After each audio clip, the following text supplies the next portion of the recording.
But people think if you have money, you're immune to problems, which isn't true. Because I am. I'm a big basketball fan. NBA players, they make millions. They've tried to be outspoken about mental health. People are vicious to them.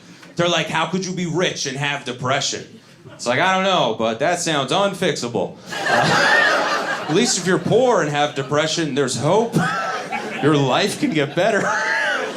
To be rich and have depression, there is nowhere to go.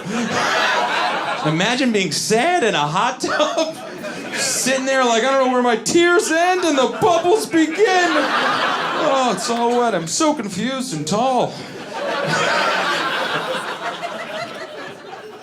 But yeah, mental health is important, especially for men. Because guys give women a bad rap about being overdramatic. But every mass shooter's been a man. So when women get upset, they just change their hair. Men change the population. Women are like, I think I'll dye my roots. Men are like, people need to die. And I'm the one to carry out God's wrath. That's why you don't need to ban guns. Just ban men from buying them.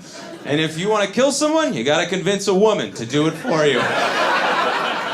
And every mass shooter can't convince a woman to come back to their apartment.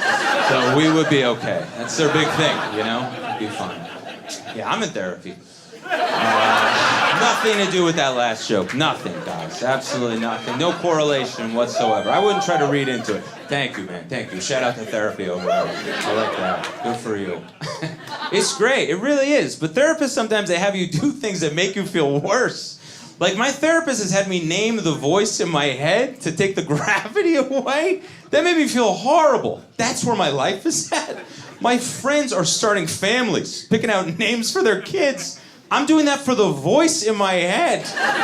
They're like, we're going with Charlie for a boy. I'm like, I'm going with Kevin for my brain noise. So I think we're like the same guy, really. I try to feel better about myself, but people just say things to me that takes me back down. Like, my girlfriend's mom said I have an asexual vibe. I was like, I don't know what to do with that. And then I asked my mom, and she was like, no, you have a very sexual vibe. I was like, I don't know what to do with that. My girlfriend's mom's like, I can't picture your penis. My mom's like, I can't stop. The visions. But even with that, I don't have any sex stuff. I'm not kink shaming anybody, but I'm just glad I'm not in a bondage just because I don't have the money for that equipment. I'd have to use what's in the house. I'd be like, oh, sorry, we couldn't afford a whip, so I gotta go with this old Ethernet cable. Let her get drunk and try the router, but it's got those edges. I don't want to bruise it. I have anxiety. That's what I have. So I've been taking baths. I love a bath because I get to be 3 different versions of a person as the bath goes on. Because when I'm just sitting there in water, I'm like, I'm a cowboy in a whorehouse. But then I add bubbles, and I'm like, I'm a woman in a tough marriage. And then the water slowly drains, and I'm like, I'm a dead musician. It's great. It's great. Oh, I know.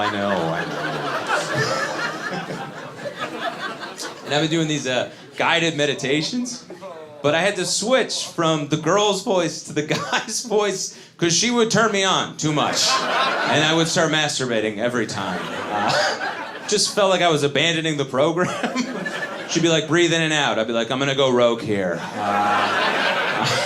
Gonna jerk off and fall asleep. And the session a little early, Samantha.